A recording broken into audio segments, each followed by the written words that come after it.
Bakit ayaw niya? Ganito ba dapat? Hindi pala ako. Kaya ayaw niya. Mali.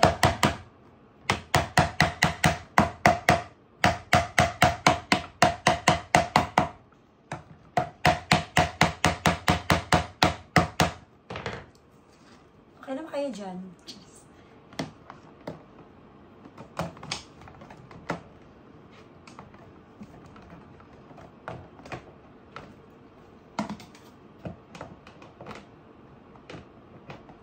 Ang hirap niya.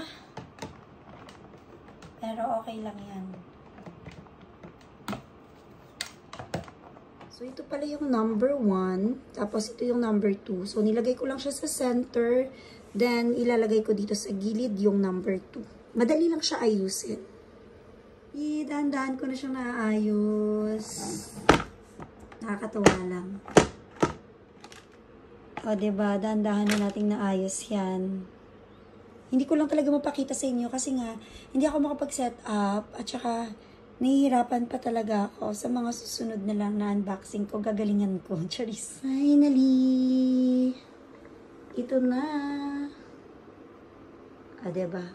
Meron na akong lagay ng sapatos at ng mga sandals.